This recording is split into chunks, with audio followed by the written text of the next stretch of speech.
morning. Today we are going to discuss one theorem, and the theorem is primitive element theorem. The theorem says that let E be a finite separable extension of a field A, then there exists an element alpha belongs to E such that E equal to f of alpha. Okay, such an alpha we call it as a primitive number. That is, every finite separable extension of a field is a simple extension. Okay, given E is a finite separable extension.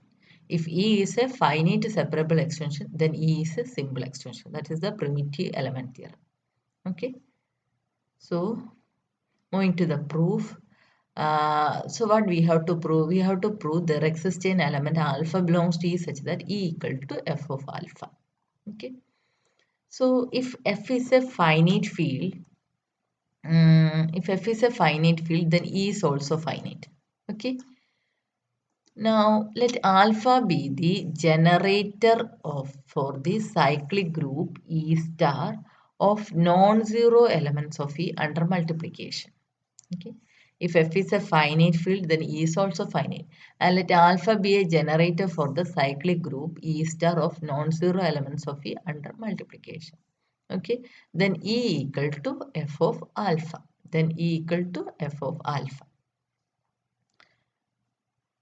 Okay, so alpha is a primitive element. So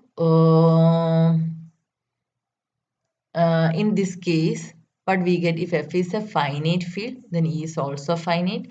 Then we can then group E star of non-zero element under multiplication. We are considering this. This is a cyclic group, and let alpha be the generator, and we get E equal to f of alpha. Okay. Now suppose f is infinite. And here what we have to prove? We have to prove E equal to f of alpha. Okay. So in this case, okay, we prove theorem in the case E equal to f of beta gamma. Why? Since given that E is a finite extension, okay, as E is a finite extension, then you can write E as f of alpha 1, alpha 2, etc. alpha n. Okay, so if we prove this case, then by induction you can prove the general case also. Okay, so now we are considering this case f is infinite, but given that E is a finite extension, and therefore E you can write like this. So we are proving the case two elements. Okay. Now suppose E equal to, since E equal to f of beta gamma. Okay. Suppose we are considering the case E equal to f of beta. Considering the case E equal to f of beta gamma. Okay. So since E equal to f of beta gamma as a beta gamma, there exists a clearly beta gamma belongs to E. Okay, and what we have to prove? What we get? Let irreducible of beta over f is equal to f of x. Beta gamma belongs to E, and let irreducible of beta over f equal to f of x. And that has distinct zeros beta 1, beta 2, etc. beta n, and we are taking beta as beta 1. Okay, and let g of x equal to irreducible of gamma over f, and it has distinct zeros gamma 1, gamma 2, etc. gamma m, and where we are taking gamma 1 as gamma. So as it is irreducible polynomial, this have multiplicity 1. Okay. Now, since E is separable, alpha belongs to E, separable implies irreducible alpha over F has every zeros with the multiplicity 1. Okay. That result we are using. Here given that E is a separable extension. Since F is infinite, now we are considering the case F is infinite. Okay. Since F is infinite, we can find A belongs to F such that A not equal to beta I minus beta divided by gamma minus gamma j, j not equal to 1 for every I comma j. Okay, so we are considering the number beta I minus beta by gamma minus gamma j. Okay, where j not equal to 1. So this is beta is a fixed number, beta we know, okay, and gamma j we know. So this is a number, okay. So as f is a infinite field, this is a number. You can find a number a other than this number. Okay. So as beta is are all these gamma j's are fine in beta I run from I varies from 1 to etc and j varies from 1 to etc n. Okay. So in this case, clearly there exists a belongs to a such that a not equal to this one.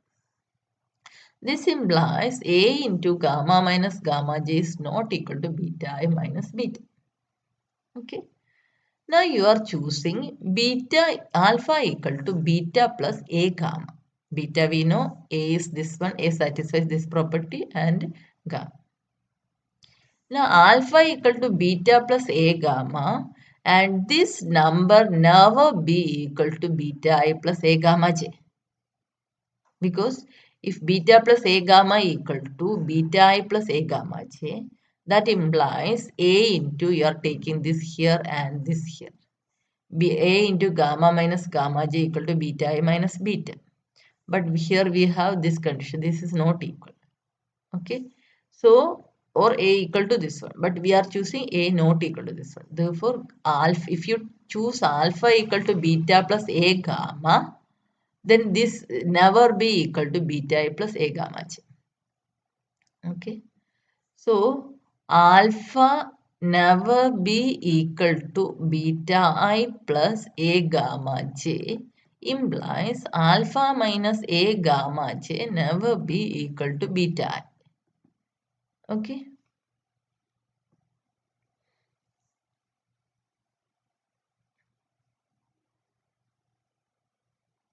Clear? Now consider h of x is equal to f of alpha minus ax. Clearly, this is a polynomial in f of alpha of x because a belongs to f, alpha is here, and clearly this is a polynomial in f of alpha of x. Now, if you consider h of gamma is f of a alpha minus a gamma, and f of alpha minus gamma is f of beta. F of beta is here, what is we are taking f of x as irreducible beta over f. Therefore, this implies f of beta is equal to 0. Okay. So, we get here f of beta equal to 0. So, h of gamma equal to 0. Now, what we are checking h of gamma j. H of gamma j is f of alpha minus a gamma j. And clearly, this is not equal to beta j. Okay. Okay. Sorry, alpha, because alpha minus a gamma j is not equal to beta I. The zeros of f's are, here we have, zeros are beta 1, beta 2, etc. beta I. And this is never be equal to beta is. This implies this not equal to 0 for every I not equal to j. So thus we get h of beta, h of gamma is 0 and h of gamma j is not equal to 0. So g of x and f of x, g of x and h of x has only one common 0, gamma.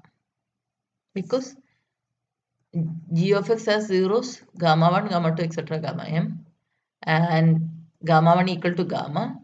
All for all other j, h of gamma j not equal to 0. Okay. Clearly, h of x and g of x belongs to f of alpha of x. Therefore, irreducible of gamma over f of alpha must divide h of x. Once again, we have g of x also belongs to f of alpha of x, and we have h of gamma is also equal to 0. Okay. Now, if you consider irreducible of gamma over f of alpha, this is the smallest polynomial in f of alpha of x having gamma as 0. Once again, consider irreducible of gamma over f of alpha. This is the smallest polynomial having alpha as 0. But here we get h of gamma equal to 0 and g of gamma equal to 0. Therefore, irreducible of gamma over f of alpha must divide both h of x and g of x. Okay. This irreducible must divide both h of x and gamma. Okay. And this implies irreducible of gamma or f of alpha must be linear. Okay. Because why? H of x and g of x have all zeros with multiplicity 1. Irreducible of gamma over f of x and both have gamma as the 0. And irreducible of gamma over f of alpha is the smallest polynomial with gamma as 0, and this must divide both h of x and gamma. So they have only one common factor, that is x minus gamma. Therefore, irreducible of gamma over f of alpha must be x minus gamma. Clear? Okay. Once again, uh, both g of x and h of x have gamma is 0 and gamma is the only 0. Therefore, these both have only one common factor, and that is x minus gamma. And irreducible of gamma over f of alpha must divide both h of x and g of x. Therefore, this must be equal to x minus gamma, since gamma is the only 0 of h of x and g of x. Because if irreducible of f of alpha is of degree 2, then h of x and g of x have two common zeros. That is a contradiction. Okay. Now, if you consider irreducible of gamma over f of alpha, which is equal to x minus gamma, this is clearly belongs to f of alpha of x. And this belongs to f of alpha of x implies clearly gamma belongs to f of alpha. Okay. Already we have beta equal to a minus gamma. Alpha belongs to f of alpha. Gamma belongs to f of alpha. Alpha belongs to f of alpha. Gamma belongs to f of alpha. Also a belongs to f. That implies beta also belongs to f of alpha. Gamma and beta belongs to f of alpha implies f of beta gamma is a subfield of f of alpha. Now alpha equal to beta plus a gamma. Okay. Therefore, alpha is clearly in f of beta gamma. Therefore, f of alpha is a subfield of f of beta gamma. And thus we get f of alpha equal to f of beta gamma. Okay. Thus we have proved if E equal to f of beta gamma, if E equal to f of beta gamma, then we get E equal to f of alpha. We can apply this same result in the case of n numbers. Suppose if f is equal to, E equal to f of alpha 1, alpha 2, alpha 3, then in that case also we can apply the result using induction procedure. Okay. So, once again I am repeating. Primitive element theorem, if E is a finite separable extension of f, then there exists an alpha belongs to E such that E equal to f of alpha.